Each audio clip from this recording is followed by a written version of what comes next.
बुद्धं शरणं गच्छामि। నమో బుద్ధాయ. జై భీమ్, జై భారత్, జై సంవిధాన్. ఫ్రెండ్స్, నా పేరు బేతాల్ సుదర్శనం. నేను భారతీయ బౌద్ధ మహాసభ సమతా సైనిక దళ్ విభాగానికి ఆంధ్రప్రదేశ్ రాష్ట్ర అధ్యక్షులుగా బాధ్యతలు చూస్తున్నాను. నేను బహుజన యుద్ధభేరి అనే యూట్యూబ్ ఛానల్ ద్వారా ప్రచారం చేయాలని, ఈ పూలే అంబేద్కర్ భావజాలాన్ని ప్రచారం చేయాలని భావిస్తున్నాను. దాని సందర్భంగా అనేక వీడియోలు రూపొందించాలి అని చెప్పి నిర్ణయం తీసుకున్నాను. ఈ యొక్క ఛానల్ను బలపరచడం ద్వారా ఇంకా నేను బౌద్ధంపై ఇతర అంశాలపై పుస్తకాలు కూడా రాయాలని చెప్పి భావిస్తున్నాను. కనుక ఈ ఛానల్ను మీరు బలపరుస్తారని, అంటే సబ్స్క్రైబ్ చేసి షేర్ చేస్తారని చెప్పి భావిస్తున్నాను. నేను ఇటీవల అనకాపల్లి వెళ్ళినప్పుడు కొంతమంది మిత్రులు మా యొక్క డిస్కషన్లో 1927 డిసెంబర్ 25న బాబాసాహెబ్ మనుస్మృతిని బహిరంగంగా ఎందుకు తగలబెట్టారు అనే ప్రశ్న లేవనెత్తి, ఇది వచ్చే సంవత్సరానికి 100 సంవత్సరాలు అవుతుంది కదండి, ఒక కార్యక్రమం రూపొందిస్తే బాగుంటుంది కదని చెప్పటం జరిగింది. ఆ సందర్భంగా నేను ఈ అంశం పైన బాబాసాహెబ్ ఆర్గనైజేషన్లో పనిచేస్తున్నాను కాబట్టి స్పష్టంగా ఈ అంశంని నేను ప్రస్తావించాలని భావించి ఈ అంశాన్ని తీసుకొని ఈరోజు మాట్లాడుతున్నాను. డాక్టర్ బాబాసాహెబ్ అంబేద్కర్ 1927 డిసెంబర్ 25న మనుస్మృతిని బహిరంగంగా ఎందుకు తగలబెట్టారు? ఆయన తగలబెట్టింది కేవలం పుస్తకం కాదు. ఆ రోజు నాటికి ఉన్న అసమానతను, అంటరానితనాన్ని, వివక్షతను సమాజం నుండి పారదోలడానికి ఆయన తీవ్రంగా కృషి చేశారు. కనుక అది ఒక ఆత్మగౌరవ పోరాటంగా మన అందరం భావించాలి. ఆ దహనం జరిగినప్పటికీ, ఆ భావజాల దహనం జరిగినప్పటికీ అది ఇప్పటికీ సజీవంగానే ఉంది, పోలేదు. ఎందుకంటే బాధితులైన కనీసం ఆ భావజాలాన్ని అనుసరించకుండా ఉండినట్లయితే అది ఎంతో కొంత డిక్రీజింగ్, తగ్గుతూ ఉండేది. బాబాసాహెబ్ అంబేద్కర్ స్పష్టంగా ఒక మాట చెప్పారు. ఏ మతం అయితే కుల వ్యవస్థను ప్రవేశపెట్టిందో ఆ మతాన్ని నిర్మూలించకుండా కుల వ్యవస్థ నిర్మూలన జరగదు, కుల నిర్మూలన జరగదు. మీరు మీ యొక్క మత విశ్వాసాల్లో కొనసాగుతూనే బాధితులుగా ఆ యొక్క కుల వ్యవస్థలో అంటరానితనాన్ని, వివక్షతను, అసమానతలను నిరంతరం ఎదురుచూస్తూనే మనువాదం అనుసరించే భావజాలాన్ని నిత్యం వాటిని పాటించడం వలన ఈ అసమానతలు ఇవి మీ నుండి ఏ విధంగా తగ్గుతాయో ప్రశ్నించుకోండి. నేను చాలామంది ప్రజాప్రతినిధులు లేక సివిల్ సర్వెంట్స్ వారి పిల్లల వివాహాలు ఇవన్నీ చూస్తూ ఉంటే హైందవ పద్ధతుల్లోనే కొనసాగుతుంటాయి, లేదంటే ఇతర మత విశ్వాసాలు. అంటే దాన్ని ఒక పక్కన ప్రమోట్ చేస్తూ ఉంటారు, హైందవాన్ని, హిందుత్వాన్ని, కుల వ్యవస్థను. మరలా అది ఉండకూడదు, నిర్మూలన జరగాలని కోరుకుంటాం అత్యాశ కదా. ఇవి చెప్పటం వరకే, చేయటం లేదు. ఎవరైనా చెప్తాం చాలా ఈజీ కదా, అనుసరించటం చాలా కష్టం అవుతుంది. మీరు మాకంటే ముందు తరం వాళ్ళు ఈ బౌద్ధాన్ని చాలా సీరియస్గా తీసుకొని ఆచరించుండుంటే డెఫినెట్గా ఇది ఒక మంచి మార్గంలో ఉండేది. ఫస్ట్ తరంలో సివిల్ సర్వెంట్స్ ఎవ్వరు కూడా బౌద్ధం వైపు కన్నెత్త చూడాల, ప్రచారం చేయలేదు. ఒకవేళ పర్సనల్గా భావించుంటే ఉండొచ్చేమో కానీ బహిరంగంగా ఎక్కడ నేను బుద్ధిస్ట్ని అని ఈ యొక్క పంచశీల జెండా వేసుకొని మీరు గర్వంగా ఆత్మవిశ్వాసంతో చెప్పటానికి కూడా ప్రయత్నం చేయలేకపోవటం, దాన్ని చూసి ఇతరుల ఆ మార్గంలోకి రాకపోవటం వలన ఇంత అసమానతలు నిరంతరం కంటిన్యూ అవుతున్నాయి. బాబాసాహెబ్ నిజంగా 27న తగలబెట్టింది ఫిజికల్ పుస్తకమే. ఆ భావజాలం మన నుంచి పారదోలటానికి ఆ బాధ్యతను మనపైనే ఉంచారు. ఈ అంశాన్ని గురించి నేను మాట్లాడాలని భావిస్తున్నాను. మనుస్మృతి దహన దినోత్సవం డిసెంబర్ 25ను 99 సంవత్సరాల తర్వాత కూడా ఎందుకు విస్తృతంగా ప్రచారంలో ఉందంటే, డిసెంబర్ 25 1927న దళితుల ఆత్మగౌరవం కోసం సామాజిక ఉద్యమంలో భారీ ప్రగతి సాధించారు. మహారాష్ట్ర తీర ప్రాంతమైన కొంకణంలోని మహద్ అనే చిన్న పట్టణం అప్పుడు చిన్న గ్రామం. డాక్టర్ బాబాసాహెబ్ అంబేద్కర్ నాయకత్వంలో చరిత్రను సృష్టించడం జరిగింది. మనుస్మృతి దహన దినోత్సవం రోజున డాక్టర్ అంబేద్కర్ మరియు వేలాది మంది వాలంటీర్లు నిరసన మరియు ఆందోళన చేయటానికి ఏర్పాటు చేసిన స్టేజ్ ముందు ప్రత్యేకంగా నిర్మించిన సింబాలిక్గా అంత్యక్రియల చితిని నిర్మించారు. కుల హిందువుల ఆధిపత్యానికి వ్యతిరేకంగా దళితులు మరియు విదేశీయులైన మ్లేచ్చులు బహిరంగంగా మనుస్మృతిని దహనం చేయబడిన రోజు. ప్రజలందరికీ సంబంధించిన నీటి వనరు అయిన మహత్ చెరువు నుండి దళితులు, అంటే అప్పటికి అంటరాని వారిగా పిలువబడుతున్న వారు, నీరు త్రాగడానికి మహత్ సత్యాగ్రహం శాంతియుతంగా ఆందోళన మరియు నిరసన ద్వారా నిర్వహించారు. కలెక్టర్ ఇచ్చిన చట్టపరమైన నోటిఫికేషన్ ప్రకారం అందరికీ ఉచితంగా నీటిని ఉపయోగించే అధికారం ఇచ్చింది. ఈ అవకాశం ప్రచారంలో ఉన్నప్పటికీ కులాధిపత్యం మరియు అణచివేతకు గురైన అణగారిన వారికి ఈ సదుపాయాన్ని పొందటానికి పరిస్థితులను సృష్టింపబడలేదు. నిరసనల సందర్భంగా కుల బ్రాహ్మణులు అంటరాని వారిని చెరువు నుండి నీరును తీసుకువెళ్ళనీయకుండా అక్కడ స్థానిక కోర్టు నుండి స్టే ఆర్డర్ పొందారు. మహత్ చెరువు పోరాటం నిరసనను ఎలాగైనా రద్దు చేయమని కుల హిందువులు సహించలేని ఒత్తిడి తెచ్చారు. ప్రతిపాదిత సమావేశం జరిగే బహిరంగ మైదానంలో ప్రవేశాన్ని కఠినతరం చేయడానికి ఇందులో తీవ్రంగా ప్రయత్నం చేశారు. చివరగా ముస్లిం అయిన స్థానిక పెద్ద మనిషి మిస్టర్ పట్టేఖాన్ నిరసన కోసం తన ప్రైవేటు భూమిని ఇచ్చాడు మరియు పోరాటానికి సాంఘీభవనం తెలిపాడు. గ్రామంలో తిరుగుబాటు ఎదుర్కొంటున్న నిర్వాహకులు ఆహారం మరియు నీటితో పాటు ఇతర సామాగ్రిని కూడా చక్కగా సమకూర్చారు. నిరసనలో పాల్గొన్న స్వచ్ఛంద సేవకులు ఒకే రకమైన ప్రతిజ్ఞ చేశారు. మనుస్మృతి దహన దినోత్సవ ప్రతిజ్ఞ ఏమిటంటే, 1. పుట్టుక ఆధారంగా చాతుర్వర్ణంపై నాకు నమ్మకం లేదని ప్రతిన పూనారు. 2. కుల భేదాలను నేను నమ్మను. 3. అంటరానితనం హిందూ మతానికి ఉన్న అసహ్య స్వరూపమని నేను నమ్ముతున్నాను. 4. హిందూ మతాన్ని పూర్తిగా నాశనం చేయడానికి నిజాయితీగా ప్రయత్నిస్తాను. 5. కనీసం హిందువులతో నేను ఆహారం మరియు పానీయాల గురించి ఎటువంటి పరిమితులను పాటించను. 6. అంటరాని వారికి దేవాలయాలు, నీటి వనరులు, పాఠశాలలు మరియు ఇతర సౌకర్యాలను సమాన హక్కులు ఉండాలని నేను బలంగా నమ్ముతున్నాను. జై బుద్ధ. నిరసన జరిగిన ప్రదేశానికి డాక్టర్ అంబేద్కర్ రాకను ఎదుర్కొనడానికి సమాజంలో ఇతర కులాల వారి నుండి అన్ని రకాలుగా విధ్వంసం సృష్టించే అవకాశాలు ఉన్నాయని ముందుగానే గమనించి పరిస్థితులను ఎదుర్కొనడానికి బాబాసాహెబ్ అనుయులు ప్రణాళికలు సిద్ధం చేశారు. డాక్టర్ అంబేద్కర్ బొంబాయి నుండి పద్మావతి పడవలో దస్కావ్ ఓడరేవు ద్వారా ధరంతార్ రహదారి ప్రయాణానికి బదులుగా ఎక్కువ దూరం ఉన్నప్పటికీ ఆ మార్గం నుండే వచ్చారు. ఇది బాగా ప్రణాళికాబద్ధమైన వ్యూహం. ఎందుకంటే బస్సు యజమానులు బహిష్కరించిన సందర్భంలో నాయకులు మహద్కు 5 మైళ్ళ దూరంలో ఆపివేయొచ్చు అనే ఆలోచనతో ఆ పని చేశారు.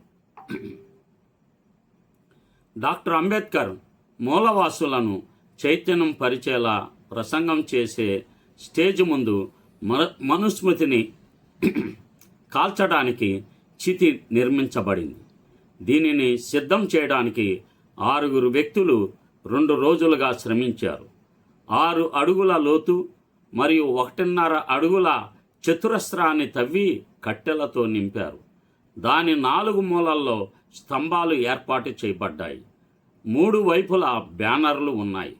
బ్యానర్లపై ఒకటి మనుస్మృతి శ్మశాన వాటికని, రెండో వైపు అంటరానితనం నాశనం చేయండి, మూడవది బ్రాహ్మణిజాన్ని పాతిపెట్టండి అని రాయబడింది.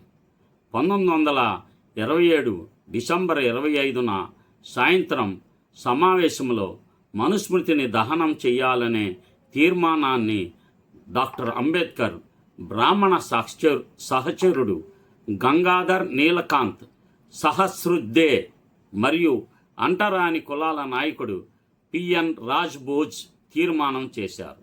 ఆ తర్వాత మనుస్మృతి పుస్తకాన్ని ఆ మంటలపైన ఉంచి తగులబెట్టారు. డాక్టర్ అంబేద్కర్ యొక్క బ్రాహ్మణ సహచరుడు గంగాధర్ నీల్కాంత్ సహబ్రా బుద్దే మరియు మరో 5 దళిత సాధువులు ఈ పనిని పూర్తి చేశారు. టెంట్ వద్ద మోహన్ దాస్ కరమ్చంద్ గాంధీ ఫోటో మాత్రమే ఉంచారు. ఈ దశలో దళిత నాయకత్వం గాంధీ పట్ల ఇంకా భ్రమలలోనే ఉన్నారని అర్థమవుతుంది. తన అధ్యక్ష ప్రసంగంలో డాక్టర్ అంబేద్కర్ ఈ ఉద్యమం యొక్క లక్ష్యం నీరు లేదా దేవాలయానికి ప్రవేశం పొందడం లేదా ప్రారంభానికి ఉన్న అడ్డంకులను తొలగించడం మాత్రమే కాదు, సమాజంలో అసమానతకు మద్దతిచ్చే వర్ణ వ్యవస్థను విచ్ఛిన్నం చేయడమే దీని లక్ష్యం. ఫ్రెంచి విప్లవాత్మక మండలి చేత వివరించబడిన మానవ హక్కుల చాప్టర్ యొక్క ముఖ్య అంశాలను బాబాసాహెబ్ వివరించారు. పెట్రీషియన్లకు వ్యతిరేకంగా రోమ్ యొక్క ప్లెబియన్ల తిరుగుబాటు ఎలా విఫలమైందో చెప్పడం ద్వారా తాత్కాలిక మరియు సరిపోని పరిష్కారాలను కోరే ప్రమాదాన్ని ఆయన ఎత్తి చూపారు. ప్రధానంగా ప్లెబియన్లు సమాజాన్ని పెట్రియేషన్లుగా విభజించే వ్యవస్థను రద్దు చేయటానికి బదులుగా తమకు నచ్చిన న్యాయాధికారం పొందటానికి మాత్రమే ప్లెబియన్లు ప్రయత్నించారు. ఫిబ్రవరి 3, 1928లో బహిష్కృత్ భారత్ తన వార్తాపత్రిక సంచికలో మనుస్మృతిలో సామాజిక సమానత్వం యొక్క ఆలోచన కూడా అందులో కనీసంగా రాయలేదని చెప్పాడు. అంటరానితనం యొక్క మూలం కుల వివాహాలను నిషేధించడంలో ఉంది. దానిని మనం విచ్ఛిన్నం చేయాలని డాక్టర్ అంబేద్కర్ ఆ చారిత్రాత్మక ప్రసంగంలో చెప్పారు. ఈ సాంఘిక విప్లవం శాంతియుతంగా జరగాలని, శాస్త్రాలను విస్మరించాలని మరియు న్యాయం యొక్క సూత్రాన్ని అంగీకరించాలని ఆయన ఉన్నత ఆధిపత్య వర్ణాలకు విజ్ఞప్తి చేశారు. వారికి మా వైపు నుండి శాంతి లభిస్తుందని ఆయన హామీ ఇచ్చారు. 4 తీర్మానాలు ఆ రోజు ఆమోదింపబడ్డాయి మరియు సమానత్వ ప్రకటన ప్రకటించబడింది. దీని తరువాత మనుస్మృతి కాపీని తగలబెట్టారు. ఉద్యమం యొక్క లక్ష్యం ఖచ్చితమైన విస్తరణను ఇక్కడ మనం చూడవచ్చు. సమానత్వం యొక్క అంతిమ లక్ష్యం మరియు వర్ణ వ్యవస్థ నిర్మూలన పరంగా మహత్ చెరువు నుండి త్రాగునీరు పొందడం ఒక ప్రతీక నిరసన, గౌరవం కోసం నిరంతర పోరాటం ప్రారంభించినట్లు తెలియజేశారు. డాక్టర్ అంబేద్కర్ ప్రసంగంలోని ఇతర కీలకమైన అంశాలు: 1, వర్ణ వ్యవస్థ ఉన్నంత వరకు బ్రాహ్మణులకు ఉన్నతమైన హోదా నిర్ధారిస్తుంది. ఈ మధ్య బ్రాహ్మణుల ప్రెస్ మీట్లో కూడా ఈ అంశాన్ని చెప్పారు. రెండవ పాయింట్, జపాన్ సమురాయులకు తమ దేశంపై ఉన్నంత ప్రేమ బ్రాహ్మణులకు తమ దేశంపై అదే రకమైన ప్రేమ లేదు. అందువల్ల సాంఘిక సమానత్వం సాధించడానికి మరియు జపాన్ యొక్క జాతీయ ఐక్యత కొరకు సమురాయుల త్యాగం చేసినట్టుగా బ్రాహ్మణులు తమ ప్రత్యేక సామాజిక హక్కులను వదులుకుంటారని ఎవరూ ఊహించలేరు. మూడవ పాయింట్, బ్రాహ్మణేతర వర్గాన్ని నుండి కూడా మనం సమానత్వాన్ని ఆశించలేము. మరాఠాలు మరియు బ్రాహ్మణేతర కులాలు అధికారం యొక్క పగ్గాలను కలిగి ఉన్న వారికి మరియు శక్తి లేని వారికి మధ్యంతర కులాలు అధికారాన్ని వినియోగించుకునే వారు అప్పుడప్పుడు ఉదారంగా మరియు ఆత్మ బలిదానంగా ఉంటారు. నాలుగవ పాయింట్, స్వంత శక్తి లేని వారు ఆదర్శవాదులుగా కొంత సూత్రప్రాయంగా ఉంటారు. ఎందుకంటే వారి స్వంత ప్రయోజనాలను వదులుకొని వారు సామాజిక విప్లవాన్ని లక్ష్యంగా చేసుకోవాలి. ఐదవ పాయింట్, బ్రాహ్మణేతర తరగతి కుల వ్యవస్థ మధ్యలో వస్తుంది. ఇది ఉదారంగా లేక ఏ సూత్రాలకు కట్టుబడి ఉండదు. అందువల్ల వారు బ్రాహ్మణులతో సమానత్వం సాధించడానికి బదులుగా అంటరాని వారి నుండి తమను దూరంగా ఉండడానికి ఆసక్తి కలిగి ఉంటారు. సామాజిక విప్లవ ఆకాంక్షలో ఈ తరగతి బలహీనంగా ఉంది. ఒక పెద్ద సామాజిక ప్రయోజనాన్ని సాధించడానికి మనం పుట్టామని అంగీకరించాలి మరియు దానిని సాధించడమే జీవిత లక్ష్యంగా ఉండాలి. ఆ మతపరమైన యోగ్యతను పొందడానికి ప్రయత్నిద్దాం. అంతేకాకుండా ఈ పని సామాజిక విప్లవాన్ని తీసుకురావడం, అంటరాని వారికి ఆసక్తి కలిగి అడ్డంకులు తొలగించడానికి అంకితం కావడం మన కర్తవ్యం. ఏడవ పాయింట్గా పత్రికా విభాగంలో బలమైన ప్రతిచర్య ఉంది. మీడియా కుల ప్రయోజనాలతో ఆధిపత్యం చెలాయించింది. డాక్టర్ అంబేద్కర్ను ఒక వార్తాపత్రిక భీమాసుర అని పిలిచింది. డాక్టర్ అంబేద్కర్ సత్యాగ్రహం తర్వాత రాసిన వివిధ వ్యాసాలలో మనుస్మృతిని కాల్చడాన్ని సమర్థించారు.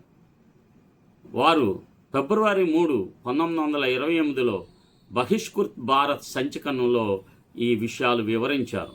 మనుస్మృతి చదివి సామాజిక సమానత్వాన్ని సమర్థించలేదని చెప్పారు. 8, ఒక వస్తువును కాల్చడం అంటే అది సూచించిన ఆలోచనకు వ్యతిరేకంగా నిరసనను నమోదు చేయడం.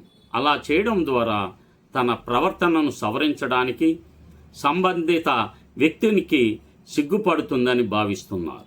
మనుస్మృతిని గౌరవించే ఏ వ్యక్తి అయినా అంటరాని వారి సంక్షేమం పట్ల నిజమైన ఆసక్తి కలిగి ఉంటారని ఆశించడం వ్యర్థమని ఆయన అన్నారు. మనుస్మృతిని కాల్చడాన్ని గాంధీ సిఫార్సు చేసిన విదేశీ వస్త్రాలను తగలబెట్టడాన్ని ఆయన పోల్చారు. ప్రపంచవ్యాప్తంగా నిరసనలు చేయడానికి తగలబెట్టడం ప్రామాణికంగా ఉంది. అందుకే దీనిని మనుస్మృతి దహన దినోత్సవం అయ్యింది. డాక్టర్ అంబేద్కర్ వ్యూహాత్మక పోరాటం పటిమతీరు డాక్టర్ అంబేద్కర్ ప్రసంగిస్తుండగా పబ్లిక్ వాటర్ ట్యాంకు నుండి తాగునీరు పొందడానికి చేసే సత్యాగ్రహాన్ని ఆపివేయాలని అకస్మాత్తుగా కోర్టు ఇచ్చిన తీర్పును ఖండించిన డాక్టర్ అంబేద్కర్ ఒకవైపు ప్రభుత్వం తరపు నుండి బ్రిటిష్ కలెక్టర్ సవర్ణ కుల ప్రయోజనాలను కాపాడడానికే ఉన్నారు. దళితులలో చాలామంది అవగాహన లేక బ్రిటిష్ వారు షెడ్యూల్ కులాల వైపు ఉన్నారని అపోహలో ఉన్నారు. ఒక వివాదం సవర్ణులకు అవర్ణులకు మధ్య ఏర్పడినప్పుడు బ్రిటిష్ క్రైస్తవ ప్రభుత్వం బ్రాహ్మణుల వైపే ఉందని చాలామందికి తెలియదు. 1928 ఫిబ్రవరి 3న బహిష్కృత భారత్ సంచికలో ఎందుకు సత్యాగ్రహం సస్పెండ్ చేయబడింది అనే నోట్లో డాక్టర్ అంబేద్కర్ ఇలా అన్నారు: అంటరాని వారు కులతత్వ హిందువులకు ప్రభుత్వానికి మధ్య నలిగిపోయారు. వారు రెండిట్లోనూ ఒకదానిపై దాడి చేయవచ్చు. ఈరోజు వారిద్దరిపై ఒకేసారి దాడి చేసే బలం తమకు లేదని అంగీకరించడంలో సిగ్గుపడాల్సిన పని లేదు.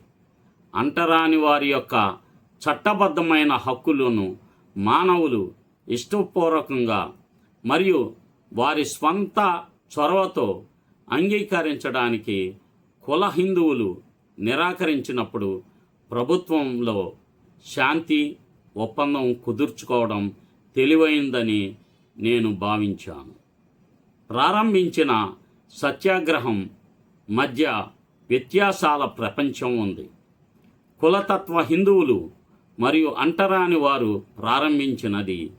కుల హిందువులు సత్యాగ్రహాన్ని ప్రారంభించినప్పుడు అది ప్రభుత్వానికి వ్యతిరేకం మరియు వారి సమాజ మద్దతు ఉంది.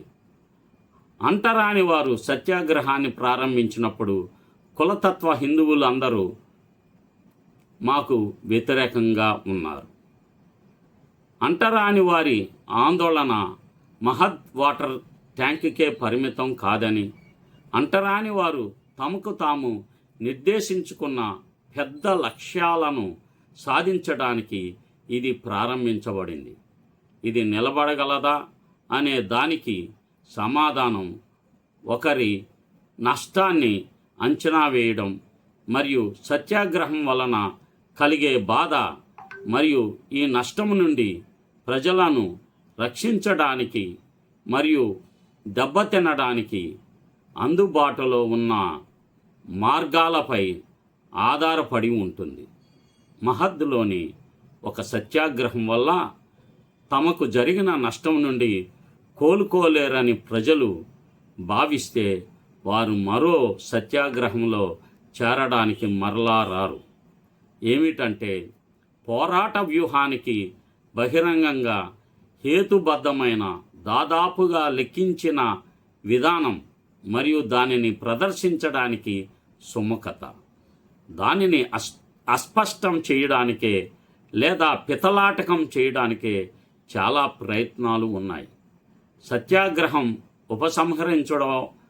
ఉపసంహరించుకోవడం వల్ల కుల హిందూ అపవాదులకు అంటరాని నాయకులను అపహాస్యం చేసే అవకాశం లభిస్తుందనే ఆందోళనకు డాక్టర్ అంబేద్కర్ స్పందిస్తూ వారి ఆమోదం పొందడానికి తాను సత్యాగ్రహాన్ని ప్రారంభించలేదని ఘంటాపథంగా అన్నారు.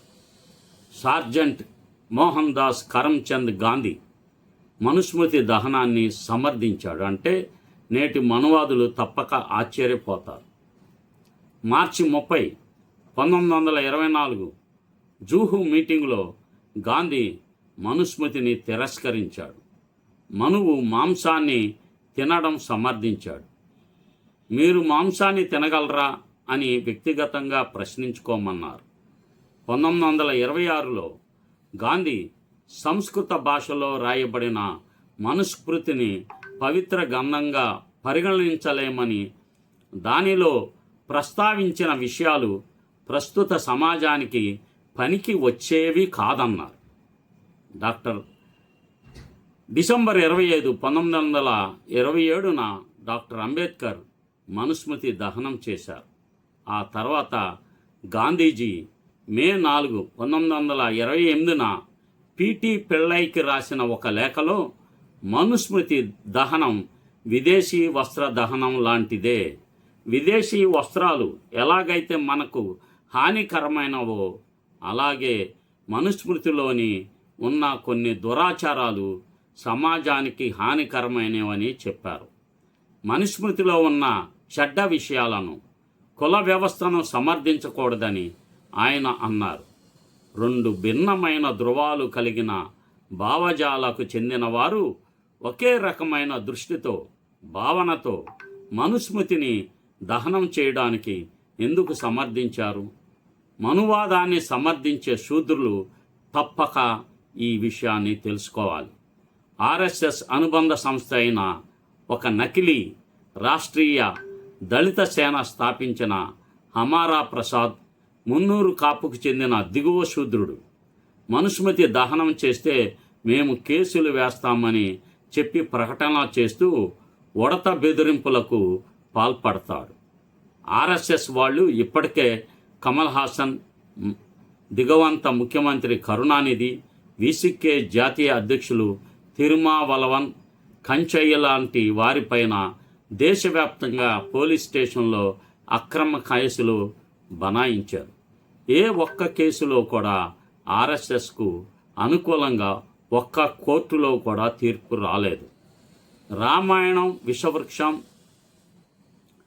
బైబిల్ భాగవతాలు, రాముడు కృష్ణుడు రహస్యాలు, రామాయణం యథార్థ గాథ, వివిధ మతాలపైన వ్రాసిన గ్రంథాలను నిషేధించాలని అనేక కేసులు వేశారు.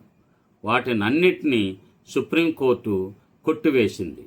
భారత రాజ్యాంగంలోని భావస్వేచ్ఛ ప్రకటన చాలా బలమైన హక్కుగా పౌరులకు ఇవ్వబడింది.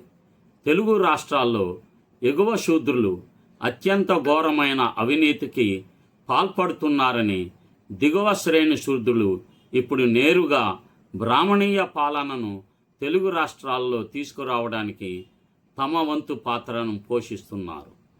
ఎగువ శూద్రుల పాలన కంటే ఆర్ఎస్ఎస్ పాలనే బాగుంటుందని హిందూ మత నమ్మకంతో వారు ముందు వెనుక ఆలోచించకుండా తమ గొయ్యను తామే తవ్వుకుంటూ ఉన్నారు.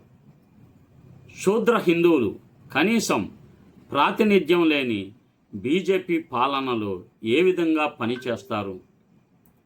బీసీ దిగువ శూద్రులైన పంచి డైలాగులు వేసే బండి సంజయ్, అరవింద్, స్థిరత్వం లేని విజయశాంతి, బీజేపీని సపోర్ట్ చేసే స్థిరత్వం లేని పవన్ కళ్యాణ్, బీజేపీని విమర్శించే ప్రకాష్ రాజ్తో సహా బ్రాహ్మణవాదాన్ని భుజాన మోస్తున్న చాలామంది శూద్ర నాయకులారా, మీ వల్ల ఈ క్రింది దీర్ఘకాల సమస్యలు పరిష్కరించబడతాయా? అందులో ఒకటి, 1931 జనాభా లెక్కల తర్వాత ఇంతవరకు బీసీల కులగణన ఎందుకు జరగలేదు? రెండవది, నకిలీ బీసీ ప్రధానమంత్రి అని చెప్పుకుంటున్న మోదీ పరిపాలనలో కనీసం కులగణన చేయించుకోగలరా? కేంద్ర ప్రభుత్వం నిర్వహించే నీట్ మెడికల్ సీట్లలో బీసీలకు ఆర్టికల్ 340 ప్రకారం 27% రిజర్వేషన్ ఇప్పించగలుగుతారా? 4, తాను బీసీ ప్రధానమంత్రి అని చెప్పుకుంటున్న మోదీ కేబినెట్ పిఎంఓలో ఆఫీసులో కనీసం బీసీలను నియమించుకోగలుగుతారా? 5, సెంట్రల్ సెక్రటేరియట్లో ప్రిన్సిపల్ సెక్రటరీలుగా బీసీలకు చెందిన అధికారులు ఎవరినైనా నియమించుకోగలుగురా? సెంట్రల్ యూనివర్సిటీ వీసీలతో సహా ప్రొఫెసర్లుగా బీసీలను 27% నియమించుకోగలుగుతారా? మీ బీజేపీ పార్టీలో 27% బీసీలకు ప్రాతినిధ్యం ఇచ్చేలాగా ముఖ్యమంత్రులను, యథార్థ బీసీలను ప్రధానమంత్రిగా, సుప్రీంకోర్టు ప్రధాన న్యాయమూర్తిగా, హైకోర్టు ప్రధాన న్యాయమూర్తులుగా, క్యాబినెట్ హోదా మంత్రులుగా బీసీలను 27% నియమించుకోగలుగురా? బీసీలకు రాజ్యాంగపరంగా కనీసం ప్రాతినిధ్యం ఇవ్వనందునే దశాబ్దాలుగా డిసెంబర్ 25న మనుస్మృతి దహనం దినోత్సవం మూలవాసుల దేశవ్యాప్తంగా తగలబెట్టడం చేస్తున్నారు. ఈ కార్యక్రమంలో శూద్రులు కూడా విరివిగా పాల్గొనాలని విజ్ఞప్తి చేస్తున్నాం. 100 సంవత్సరాల మనుస్మృతి దహనాన్ని మీరు జయప్రదం చేయండి. 27 డిసెంబర్ 25న మొత్తం మన సమాజంలోని ఎస్సీ, ఎస్టీ, బీసీ, మైనార్టీలు అందరూ సంయుక్తంగా ఈ మనుస్మృతి దహన దినోత్సవాన్ని జయప్రదం చేస్తారని చెప్పి భావిస్తున్నాను. నమో బుద్ధాయ. జై భీమ్, జై మున్వాసి, జై భారత్, జై రాజ్యాంగం.